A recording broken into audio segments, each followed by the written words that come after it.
Bonjour, je suis Pierre d'Argenta. Moi j'adore la chaîne Pokémon Valley, alors faites comme moi, n'hésitez pas à vous abonner. À bientôt. Et l'aventure continue.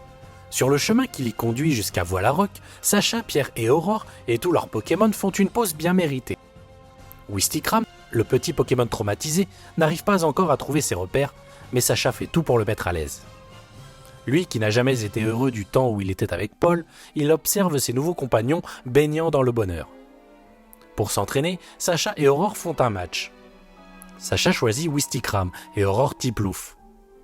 Au terme de ce match, c'est Tiplouf qui est vainqueur. Wistikram est encore hanté par le comportement de son ancien dresseur qui ne supportait pas ses défaites. Mais Sacha est là maintenant pour le féliciter et l'encourager. Cette bienveillance lui réchauffe le cœur à tel point que Wistikram fond en larmes dans les bras de son nouvel ami. Un peu plus loin, nos amis retrouvent Flo, la championne de Vestigia, entourée d'un jeune fan club. La Team Rocket est également présente. Flo, qui est passionnée de Pokémon plantes, remarque le cacnéa de James. Elle souhaite se lancer dans un match en double avec lui contre Sacha et Aurore. Après avoir perdu leur match, Flo demande à James de lui confier son cacnéa pour qu'il devienne plus fort. Bien que d'habitude la Team Rocket préfère voler les Pokémon plutôt que de les donner, James se décide à laisser son cacnéa en compagnie de Flo, malgré la grande peine que cela lui procure. Il dit adieu à son ami et remet la Pokéball à sa nouvelle dresseuse avant de partir en courant sans se retourner. Alors que nos héros font une halte dans un centre Pokémon, Aurore regarde la diffusion d'un concours Pokémon dont le vainqueur est Kenny, son ami d'enfance. En apprenant que le prochain concours se déroulera à Bonville, sur la route de Voilarock, Aurore s'entraîne avec son Mustéboué. Mais ce dernier semble plus intéressé par l'entraînement de Sacha et de Capumin pour les combats. Sous les conseils de Zoé, Sacha et Aurore procèdent à un échange de Pokémon entre Capumin et Mustéboué. La décision est importante, mais à la finalité, leurs Pokémon seront plus épanouis. Sacha et ses amis sont arrivés à Bonville, où le concours Pokémon va bientôt commencer. Aurore s'entraîne encore avec Tiplouf et Capumin. Aux côtés de sa nouvelle dresseuse, Capumin s'épanouit pleinement dans les figures artistiques. Kenny est lui aussi à Bonville. Il est ici pour se rendre au temple de Dialga et Palkia. Sans hésiter, ils se rendent tous ensemble sur les lieux. Mais à l'intérieur du temple, nos amis ne savent pas que des membres de la Team Galaxy sont à la recherche d'un trésor et sont espionnés par la Team Rocket. Grâce à 3 plaques en leur possession, disposées sur une dalle antique, ils récupèrent le fameux trésor, un cube mystérieux. En s'emparant de cette relique, ils provoquent la colère des Arbis, qui gardaient le temple. La Team Galaxy prend la fuite, mais nos héros se retrouvent enfermés dans le temple. Les Arbis s'en prennent à eux. En affrontant les Arbis, Capumin évolue en Capidextre. Après avoir calmé les Arbis, nos héros sortent enfin du temple. Après toutes ces aventures, il est temps pour Aurore de participer au concours Pokémon de Bonville. Elle fera équipe avec Capidextre et feront une bonne présentation. Malheureusement, Aurore ne sera tout de même pas qualifiée. Par contre, Kenny et Jessie se hisseront jusqu'en finale. Et pour la première fois, c'est Jessie qui remporte le concours et obtient par conséquent son tout premier ruban. En pleine ville, alors que nos héros se reposent de leur voyage, ils se font attaquer par des Scorplanes menés par un Scorvol. Paul, qui est aussi dans les parages, capture le Scorvol et Sacha repart avec un Scorplane comme nouveau partenaire. Le moment tant attendu pour nos héros est arrivé. Les voici enfin à Voilarock, où Sacha va pouvoir obtenir son 3e badge. Nos amis rencontrent la championne de Voilarock, Melina, et Reggie, le grand frère de Paul. Mais après avoir subi une défaite face à Paul, Melina ne veut plus être championne d'arène. Aurore tente de la réconforter et lui propose même de l'affronter dans un match Pokémon. En attendant, Sacha demande à Reggie et son Étouraptor de l'aider à entraîner son Étourvol à maîtriser l'attaque Rapace. Reggie n'est pas un dresseur débutant. Tout comme Sacha, ils ont eu le même parcours et possèdent en plus tous les badges de Sinnoh. Le match opposant Aurore à Melina peut commencer. Melina a choisi Meditika et Aurore fait appel à son Laporeille. Mais malheureusement pour notre dresseuse, l'agilité et l'expérience de Meditika viendra à bout de son Pokémon. Cependant, Aurore réussit à reprendre l'avantage grâce à Capidextre. Mieux entraîné pour le combat grâce à Sacha, celui-ci prend le dessus sur Meditica grâce à son attaque coup double. La motivation de Mileena commence à revenir et envoie son puissant Lucario au combat. Capumin ne fera pas le poids face à son adversaire et perd cette manche. Roar envoie son dernier Pokémon Tiplouf au combat. Mileena et son Lucario ne font plus qu'un à nouveau et ensemble ils réussissent à vaincre Tiplouf et à gagner leur match. Maintenant que Mileena a repris confiance en elle, Sacha va pouvoir l'affronter pour essayer de gagner un nouveau badge.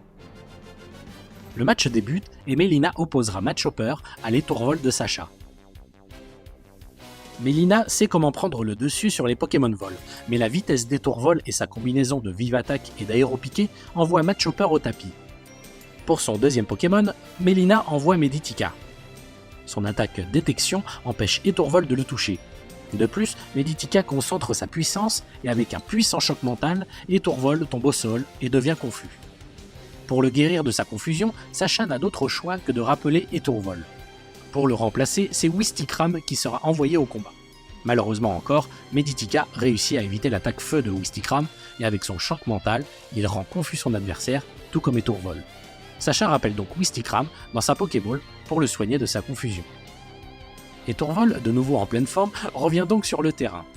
Grâce à la nouvelle capacité qu'il a appris grâce à Reggie, Étourvol utilise l'attaque Rapace contre Meditica et parvient à le mettre hors de combat. Pour son dernier Pokémon, Mileena envoie son fidèle Lucario. Contre lui, Sacha relance de nouveau l'attaque Rapace, mais l'attaque est dangereuse si elle est utilisée plusieurs fois de suite.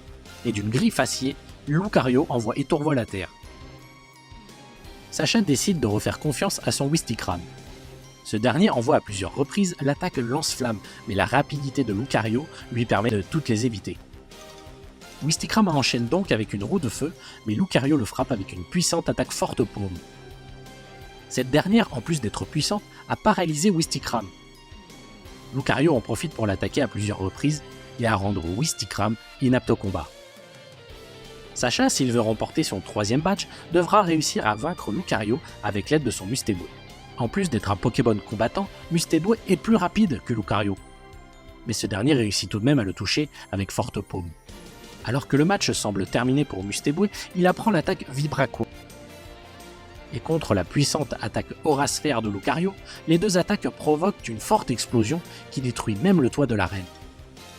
Lucario et Mustéboué subissent de lourds dégâts et sont épuisés.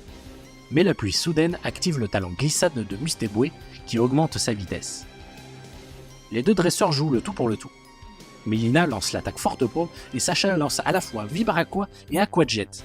Le choc provoqué entre les deux adversaires est si puissant qu'aucun d'entre eux ne se relèvera. C'est un match nul, mais Mileena est en droit de décider si elle offre le badge à Sacha ou non. La championne ayant repris confiance en elle grâce à nos amis, lui remet donc le badge pavé.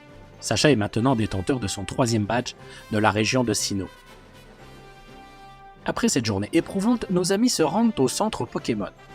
Alors que tout le monde se détend, des perturbations électromagnétiques se sont propagées dans toute la ville, provoquant la paralysie générale.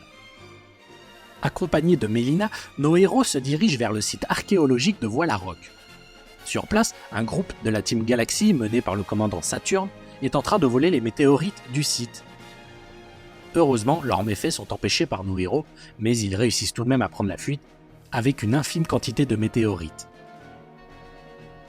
Quelles sont les intentions de la Team Galaxy? Nous ne tarderons pas à le savoir. Nos voyageurs se dirigent en direction de Verchamp où se trouve la prochaine arène Pokémon. Ils sont toujours suivis par la Team Rocket. C'est la saison des amours chez les Papinox. La Papinox de Jessie tombe amoureuse du Papinox chromatique d'Austin. Jessie décide alors de la laisser partir à contre-cœur et détruit sa Pokéball dans un élan de chagrin et de colère. Papinox part donc au loin avec son compagnon pour fonder une famille. Retournons du côté de nos héros. Sacha est défié par un dresseur possédant un Raichu connaissant l'attaque Ultra Laser. La puissance de ce Raichu envoie Pikachu aux urgences. Pikachu est dans un état critique, à tel point qu'il risque d'y laisser sa vie. Cela rappelle de bien mauvais souvenirs pour Sacha lorsqu'il avait affronté le Major Bob à Carmin-sur-Mer.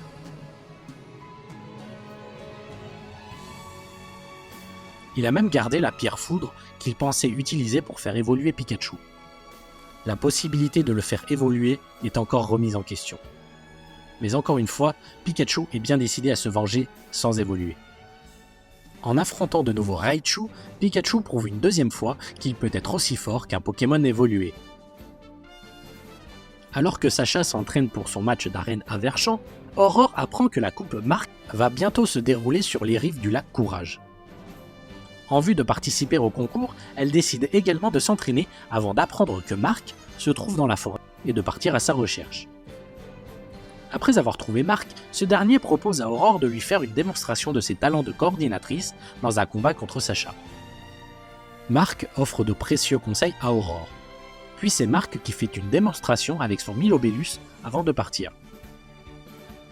Après cette journée, nos héros se reposent au centre Pokémon jusqu'à ce que Sacha reçoive un appel de son amie Flora. Elle est venue rejoindre ses amis pour participer elle aussi au championnat de la Coupe Marc. Elle arrive tout droit de la ville enneigée de Frimapic, où elle a fait évoluer son petit Evoli en Givralli. Le championnat est sur le point de débuter. Pendant que le maître Marc ouvre la compétition, Sacha, Flora, Aurore et aussi Zoé sont sur le point d'entrer sur scène. Flora est la première à se lancer dans la compétition. Son partenaire est Carabaf, l'évolution de son petit carapuce. Avec une grande facilité, ils parviennent à ravir les yeux du public. Les autres concurrents s'enchaînent, dont Jessie, qui ne parvient pas à conquérir le jury et le public. Puis vient le tour de Zoé. Aurore, en coulisses, est stressée et a peur d'une nouvelle défaite. Sacha et Mustéboué réussissent aussi leur présentation avec l'approbation de Marc. C'est enfin le tour de Aurore et de Capidextre. Après leur brillante prestation, Aurore et ses amis attendent les résultats de la première épreuve. Aurore et ses amis sont tous sélectionnés et font partie des 16 candidats qualifiés pour la seconde manche, à l'exception de Jessie. Le soir même, les filles en profitent pour se faire une soirée entre elles. Pendant ce temps, Sacha, n'arrivant pas à dormir, est sorti avec Pikachu se détendre sur les rives du lac Courage. Soudain, dans le lac, Sacha et Pikachu aperçoivent un mystérieux Pokémon, tout comme Aurore au début de son voyage au lac Vérité. En attendant d'en apprendre plus sur ces deux mystérieux Pokémon des lacs, il est maintenant temps de participer à la seconde manche de la Coupe de Marc. Aurore et Laporeille seront les premiers à remporter leur match contre un étudiant et son Welmer. Sacha et Mustéboué en feront de même, ainsi que de Zoé et de Flora. Aurore et Pachirisu se sont qualifiés pour les demi-finales après avoir remporté leur deuxième match. C'est au tour de Sacha. Comme il a fait appel une nouvelle fois à Mustéboué, son adversaire a pu préparer sa stratégie avec son lanterne. Sacha a réalisé une véritable prouesse, mais ce ne sera pas suffisant pour remporter la victoire et se fait donc disqualifier de peu à la fin du temps imparti. Aurore est prête pour son match qui lui permettra peut-être d'accéder à une place en finale. Déjà 1 minute de combat et Aurore et son adversaire sont à égalité. Tiplouf, tout comme Colomar, subissent des dégâts. Mais à la fin du temps imparti, Aurore gagne de justesse son combat et sa place en finale où elle affrontera soit Zoé ou Flora. Pour les départager, c'est le moment pour Flora et Zoé de s'affronter pour une place en finale. Flora et Charmillon perdent beaucoup de points à cause du Chaglam de Zoé. Flora se ressaisit et avec un aéropiqué de Charmillon contre l'attaque Griffe-Ombre de Chaglam, le temps imparti est maintenant écoulé. Et c'est Flora qui remporte de peu sa place en finale et sera donc opposée à Aurore. Seule l'une d'entre elles sera vainqueur et remportera le précieux ruban de la Coupe Marc. Nos deux finalistes viennent de faire leur rentrée. Seules 5 minutes les séparent d'une éventuelle victoire ou défaite. Aurore choisit son fidèle Tiplouf tandis que Flora lui oppose son Givralli. Le premier coup est porté par Givralli et fait baisser des points à Aurore. Il enchaîne avec Éclat Glace. Tiplouf contre-attaque avec Siphon et Givralli renvoie l'attaque avec Voile Miroir. Aurore se reprend et après une série d'attaques, réussit à rattraper son retard. Il ne reste plus qu'1 minute pour se départager. Aurore relance l'attaque Siphon qui est de nouveau contrée par Voile Miroir. Le temps est écoulé. Les deux coordinatrices ne savent pas qui a gagné tant que leurs nombres de points sont presque identiques. Mais c'est bien Aurore qui remporte de peu le concours. Elle reçoit des mains de Marc son prestigieux ruban bien mérité.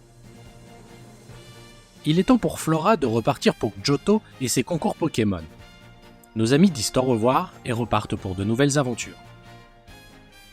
Sur la route de Verchamp et son arène, nos amis rencontrent un jeune dresseur qui débute son voyage et cherche à capturer son premier Pokémon, un Yanma.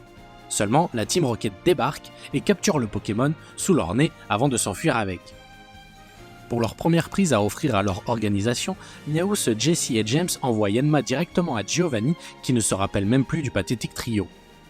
Bien entendu, le boss de la Team Rocket n'en a que faire d'un simple Yanma et le renvoie donc à Jesse qui le garde. De plus, Yanma apprend l'attaque pouvoir antique qui lui permet d'évoluer en Yanmega. En vue de remporter son prochain match d'arène, Sacha entraîne ses Pokémon avec l'aide de Aurore. Quelque temps plus tard, nos amis retrouvent l'antipathique Paul. Toujours aussi provocateur, Paul dit tout le mal qu'il pense de Sacha et de ses méthodes de dressage. Sacha, en colère, veut lui prouver que bien traiter ses Pokémon est la clé de la victoire et lui lance un défi qu'il accepte. Wistikram soutient Sacha et veut participer au combat. Scorplan, lui aussi motivé, se porte volontaire pour démarrer. Pour dérouter Scorplan, Paul choisit Scorvol.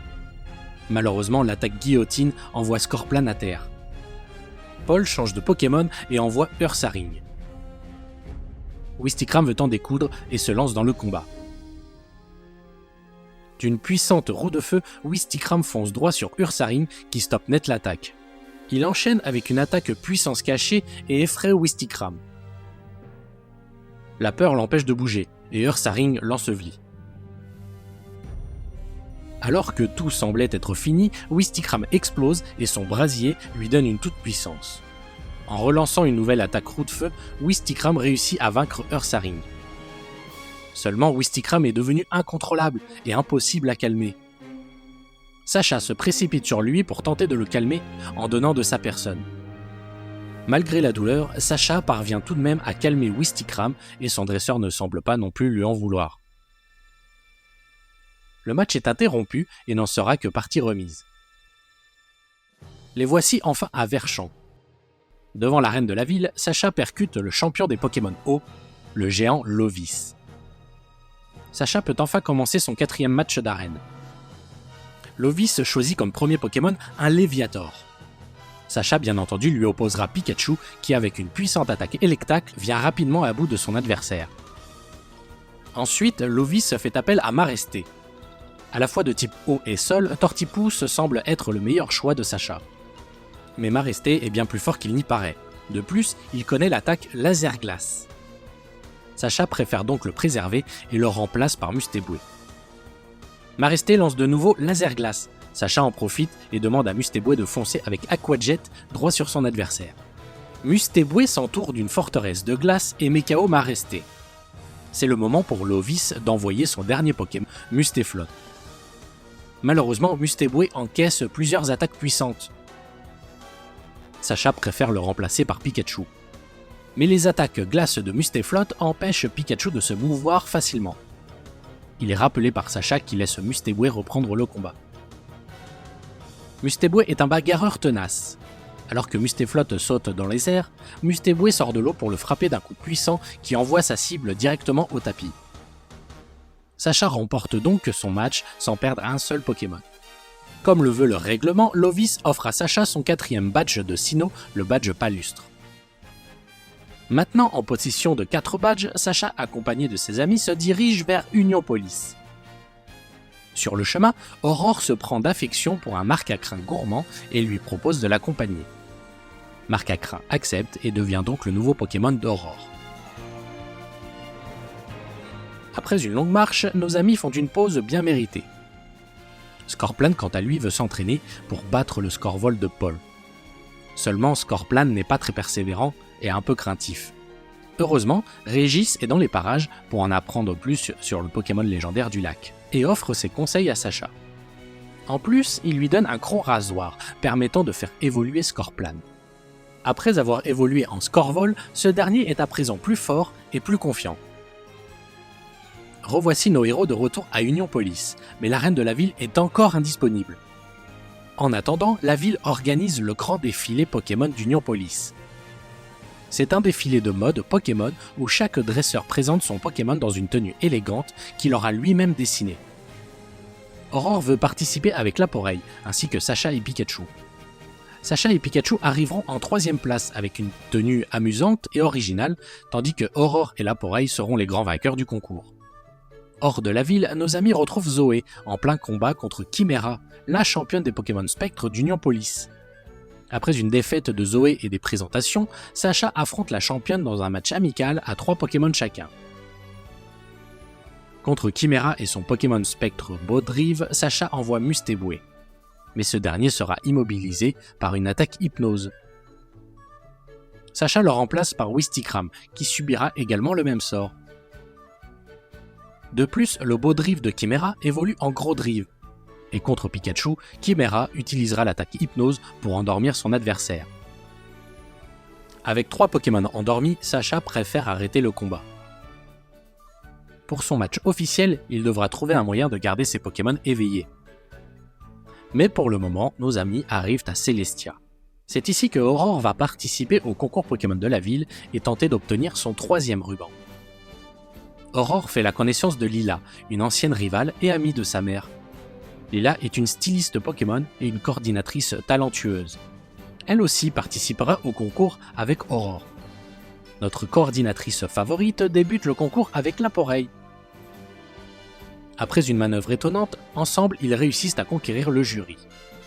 Pendant ce temps, Sacha et ses Pokémon réfléchissent à une stratégie pour contrer les prochaines attaques hypnose de Chimera. Sans ça, Sacha aura du mal à prendre sa revanche et à gagner un nouveau badge. De retour au concours, Aurore et Lila se sont hissés jusqu'en finale. Sacha et Pierre encouragent leur ami. Aurore utilisera Capidextre face au Delcatty de Lila. Le combat commence et les attaques s'enchaînent des deux côtés. Pour Capidextre, la situation se complique. Il tombe amoureux de Delcatty à cause de son talent Joli Sourire et ne peut plus attaquer. De plus, l'attaque berceuse de Delcatty l'endort avant de se faire frapper par Queue de Fer. Heureusement, Capidextre se réveille rapidement, mais il est toujours sous l'emprise de Joli Sourire, ce qui l'empêche de lancer des attaques directes. C'est pour cela qu'Aurore utilise l'attaque Reflet. Lila relance Berceuse, mais cette fois-ci, Aurore réussit sans une grande explication à éviter le sommeil en tournoyant sur lui-même. Sacha est ravi de cette trouvaille. Il ne reste que très peu de temps. Delcatty et Capidextre foncent l'un sur l'autre, provoquant un choc immense. Le temps est écoulé, et c'est finalement Aurore, la grande vainqueur du concours. Le jury lui offre comme il se doit son 3e ruban qu'il approche du grand festival de Sinnoh. Après le concours, nos amis sont prêts à reprendre la route d'Union Police. Sacha est en train de s'entraîner à éviter l'attaque hypnose avec ses Pokémon, tout comme Aurore lors de son concours. Pendant ce temps, l'orbe Adamant, qui est en train d'être convoyé à Célestia, se fait dérober par la team Galaxy. Et maintenant, ils veulent s'en prendre également à l'orbe Perlé qui se trouve dans le centre de recherche et d'histoire de Célestia. Avec l'aide de Cynthia, nos héros tentent de protéger la relique ayant appartenu à Palkia. Elio, le directeur industriel de Sinnoh, se trouve être en réalité le chef de la Team Galaxy. Il a besoin des 2 orbes pour invoquer Dialga et Palkia. La Team Galaxy est maintenant en possession des 2 orbes. Ils ont besoin maintenant des 3 gardiens des lacs pour invoquer les Pokémon légendaires du temps et de l'espace. Que feront-ils avec un si grand pouvoir ? Sûrement un projet néfaste. De retour sur le chemin d'Union Police, dans un centre Pokémon, Sacha profite de cette pause pour entraîner ses Pokémon en vue du match retour d'Union Police. Paul arrive et prend encore une fois de haut Sacha et de sa méthode d'entraînement. Ils décident de s'affronter en un seul Pokémon chacun. Sacha choisit Tortipousse, qui semble motivé à se battre. Paul lui fait appel à Corboss, un Pokémon vol. Heureusement, la vitesse de Tortipousse compense le désavantage du type. Mais Tortipousse ne peut pas esquiver en permanence les attaques de Corboss et se fait frapper par un aéropiqué. C'est à ce moment-là que Tortipousse évolue en Boscara. Paul relance aéropiqué, Sacha ordonne à Boscara d'esquiver l'attaque, mais sans succès. Son évolution semble lui avoir fait perdre sa vitesse à cause de son nouveau poids. Boscara n'étant plus capable de combattre, c'est donc Paul qui remporte le match. Une nouvelle journée commence, nos amis et Paul repartent sur les routes. En attendant sa revanche contre son rival, Sacha arrive à Union Police et se précipite à l'arène de la ville. Dans la précipitation, il percute un jeune garçon plein d'énergie. Chimera vient de remporter son match contre ce dresseur. Ses Pokémon sont donc épuisés. Le match de Sacha sera encore une fois reporté. Plus tard, nos amis tombent de nouveau sur le jeune garçon qui se nomme Barry. C'est un admirateur de Paul et de sa méthode de dressage. Il reconnaît d'ailleurs l'ancien Wistikram de Paul. Après avoir à tour de rôle exposé leur avis sur le dressage de Pokémon, Barry défie Sacha dans un match pour savoir lequel des deux a raison. Quelques minutes plus tard, c'est Sacha qui gagne le match, mais d'après Barry, ce n'était que de la chance. Sacha lui propose donc de venir assister à son match contre Chimera. Enfin, c'est le jour du match retour de Sacha. Sacha prend sa revanche contre Chimera dans l'arène d'Unionpolis. Alors qu'Ectoplasma est envoyé, Sacha choisit Mustéboué. Chimera lance sa redoutable attaque hypnose, et Mustéboué dévoile alors la technique du bouclier riposte, en utilisant pistolet à eau en tournoyant, technique qu'il réutilisera plusieurs fois par la suite. Cela impressionne par ailleurs Barry, qui jusqu'ici prenait Sacha de haut. Le combat s'engage alors entre Wistikram et Magirev. De la même manière, Sacha utilise lance-flamme en bouclier riposte et vient à bout de Magirev avec roue de feu. Pendant ce temps, Jessie profite de l'absence d'Aurore pour gagner un ruban. Le dernier Pokémon de Chimera est Grodrive, qui affronte Pikachu. Grodrive l'endort et le met rapidement KO. Mustéboué subit également le même sort. La victoire ne repose plus que sur Wistikram, qui parvient à vaincre le bouclier de feu follet de Grodrive, grâce à une attaque lance-flamme. Barry n'avait jamais vu Wistikram aussi en forme du temps qu'il était avec Paul. C'est chose faite, notre héros gagne son 5e badge, le badge fantôme. Le soir, au centre Pokémon, Barry annonce qu'il devra se rendre sur l'île de Fer et accompagnera Sacha et ses amis jusqu'à Joliberge et son arène Pokémon. C'est à bord d'un ferry que nos héros débarquent à Joliberge. Barry, lui, salue nos amis et se rend sur l'île de Fer. Le lendemain, Sacha, Aurore et Pierre sont devant l'arène de Joliberge. Alors qu'ils frappent à la porte de l'arène, le groupe entend un cri de frayeur. Un homme fatigué ouvre les portes et explique que Charles, le champion d'arène, s'est rendu sur l'île de Fer et qu'il ne reviendra pas avant quelques jours. Il explique également que le cri qu'il a poussé était dû à une série de cauchemars dès qu'il s'endort. Se promenant dans les rues désertes de Joliberge, nos amis se rendent au commissariat et apprennent par l'agent Jenny, elle aussi totalement fatiguée, que tous les ans, un Darkrai se rend à Joliberge et provoque d'horribles cauchemars aux habitants. Ces derniers se sont rendus sur les îles voisines pour se reposer en attendant l'arrivée de Cresselia. Cresselia est un Pokémon légendaire faiseur de rêves qui doit affronter Darkrai pour libérer Joliberge des cauchemars. Pour venir en aide aux habitants, nos héros décident de se rendre sur l'île Pleine Lune où se trouve l'hôtel de Cresselia. C'est à ce moment que Cresselia descend du ciel. Soudain, la Team Rocket débarque et s'empare de Cresselia. Le courageux Marcacrin tente de sauver ses amis. Tout à coup, le voici qu'il évolue en un magnifique Cochignon. Avec plus d'expérience, il réussit à se débarrasser de la Team Rocket qui s'envole vers d'autres cieux comme à son habitude. Cresselia est libérée et part alors pour Joliberge à la recherche de Darkrai. Une fois les deux Pokémon légendaires face à face, le combat commence, jusqu'à ce que Cresselia utilise une attaque Danse-Lune qui fait partir le Pokémon dans les ténèbres. Son fait accompli, Cresselia repart dans les cieux. Le calme est revenu à Joliberge. Maintenant, nos héros vont pouvoir se reposer pour être en pleine forme pour la suite de leurs aventures.